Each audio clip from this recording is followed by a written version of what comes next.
Russia have lost 275,000 to 325,000 troops in comparison to Ukraine's 100,000 to 140,000. Look at that. No, Ukraine was a nuclear space in the first place. But you got to remember one thing about Russia. They've always, well, I've said this before. I've said this before in our conversations. I said that, you know what? The World War One, World War Two, Europeans were they were ready to fight with each other irrespective. Even when you go to America, they were ready to say, yeah, we're also fighting. But they're also European anyway. But here's the thing. Do you remember there was a fella, he was, what's his name? I can't remember his name. This was not even going to come up in this conversation. But he was a former KGB guy. And he was with his wife. He was with his wife. They were having dinner. I think it was in Paddington. And they were eating. And the Russia got him. Because they got him and he died within the space of a week. I don't know if you know about that story. Yeah, but the one that I know of when he was in the park. No. This one's they were having dinner. They were having dinner. It's him and his wife. What's the name of the person? Bro, I'll have to. You know what? Let me even Google it because there's a few people that they got in it. I remember they was in the park in where is it? Southwest of England. No, the one in Portsmouth. The one near Portsmouth. Yeah, just before Portsmouth. I think he passed away on a park bench or something. Yeah, I know. I remember that one. But these guys, they were having dinner. I think it was near Central London anyway, or Paddington. But they were just having dinner, and he even turned around and he goes, "Yeah, they got me," because he's actually by the time he lived in England long enough to be a British citizen or whatever the case. So he was sitting there with his wife, and boom, gone. And you know that's what they just tells you how Russia don't play, man. Yeah.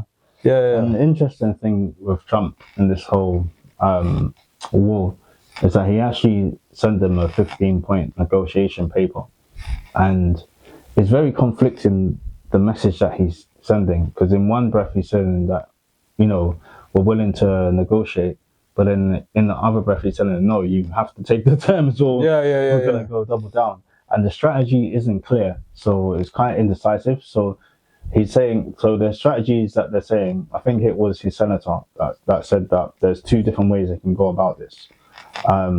Either they can just double down on the wall, go in hard, and then it'll be over with. Because if you attack, and both sides attack and wins, and the war is over done with.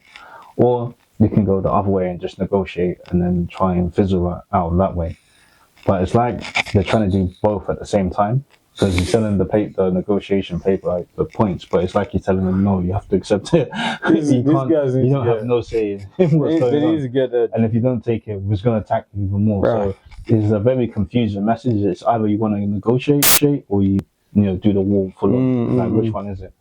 So as much as Trump strikes us as a person that's decisive, and even though he's stupid, but he makes the decisions quick, he also doesn't know about strategy, and it seems like he's confused himself. He doesn't know what to do. I got the guy. It was Alexander Litvinenko. Litvinenko. I don't know. I can't speak Russian, so I've definitely butchered the name in pronunciation. But yeah, it's one of those things, man. For me personally, I'm saying, listen, what's so hard, like, in having peace?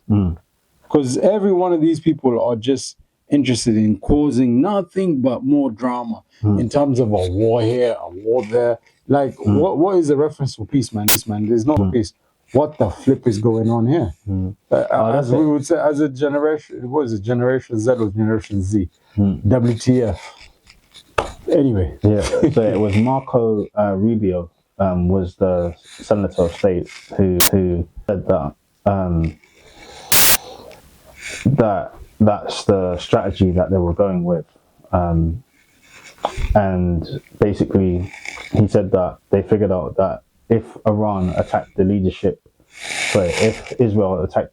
of Iran, which they did, that would jeopardize the US forces. So that's the reason why they went in with them on the war, and apparently Trump disagreed with him, but I think that's just a strategy thing, so that because they don't want us to really know the reason. Well, what's so hard in just talking about peace, love, and unity in the world, man? That's the that's a major question. Is like people want peace, people want love, Yeah, but people want it respect. doesn't work that way. Though. No. Obviously, it doesn't work like that because you got the donuts ready to wipe out any given second. Because I think this is the essence of what makes us human. Because even though it's like you have two people that have a certain amount of power and have different things. So you have one guy that has all the oil in the world. You have one guy that has like a lot of population to do work or whatever. And they're never going to be equal in that they both have different strengths. But they have to agree to say that you be responsible for this, I be responsible for that, and then have the trust that they can coexist. But the problem is that one is always thinking, but if he does that, we're screwed. I can't take that risk. And that's the what if, because the difference is that at the end of the day, as humans, we're not mind readers, so we don't know what the other person is thinking. Mm-hmm. So we always have that bit of paranoia, and then I think that drives people to then press that button and then go into attack mode. Man, it is what it is. But it is what's going on at the moment. So all we can do is sit down and watch TV and look at what the news says, because what the news is telling us is one thing, but for in regards to how we see it. But for me personally, I just can't understand the essence of all this war. Yeah, really, we should be trying to look makes at no sense. Israel and look at the reasons why, because they took out their leader first, didn't they? Right, Israel, that country, because Israel's been what 1948. Yeah, what's the guy? Ayatollah Ali. Ayatollah. Yeah, he was The leader. for a long time. They took him out. They took him out. And then I will his say son's I have been powered seen. out, right? I will say one thing. I do know. I used to know. I've not seen the person for a long time. But I remember she was showing me a picture of her family on the beach, and I was like, "Where is this, man?" And she told me this is Iran, pro the Ayatollah. I was like, "Whoa, where is this?" And she goes, "This is in the 70s." I looked at the picture. I was like, "Damn, you could wear that because they were in the beach." Yeah. So they were wearing like costumes for being in the beach. And I was like, hold up. This country nowadays, man, you know, these countries that decide to tell you, you know, as a woman, you have to be covered up and X and XY and whatever. But I always say, you know what, if the person wants to be wearing a swimming costume in towards the pool, what is your problem? Because they have the, you have to be covered. Like, leave people to have their own freedom is one thing I will say, because I've never been to Iran. I don't think I will be going there anytime soon. I've never had the interest of going there. But the thing is, I always say, leave the person with the freedom to decide what they want to decide. And I think what the Ayatollah people decided, the Ayatollah regime came in, really shut that off. You can see coming from the US, they'll be telling you like, that's nonsense. You see what I'm saying? And that's on them. Now, the thing is, if somebody wants to believe that I will be dressed this way, respect them. Don't dictate to them how they should be, because who the hell are you, man? They need to be free. You know what I'm saying? Because it's just, bro, I'll tell you, it's a funny thing because this has nothing to do with this conversation. But you know, Burma have a, they drive on the right side, right? On the right side, but they used to drive on the left side. So if you drive on the left side, the steering wheel is going to be on your right side, isn't it? But one of the leaders, he was like, no, we're going to be driving on the right side. But here's the interesting thing. That leader, I think it was a dictator anyway, but what he decided to say, oh, we're going to be driving on the right side now, no more on the left side. But as they're driving on the right side, guess what? Where's the steering wheel? It's also on the right side. So are you not creating chaos? Because if you even look at it, because I was watching the documentary on this, and I was looking, I was like, hold up, if you need to overtake, how do you overtake?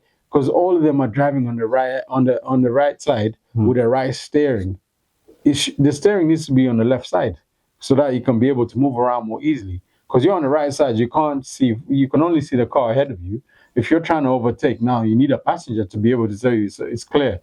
That's why they have massive accidents in that region. And that's Burma. And I was looking at it, I was like, damn, man, this is crazy. So how did he make that decision? Bro, apparently he had a dream, or I can't remember the name of the emotion. No, it was one of these leaders. I can't remember his name. I can't remember the full story, but it was one of these leaders who was like a dictator, and he really was burning up, would make decisions based on a night's dream, and he would wake up and say, "Nah, this makes more sense."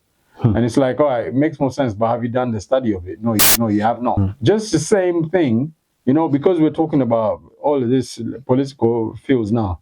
You've got Trump bombing Iran, whatever the case.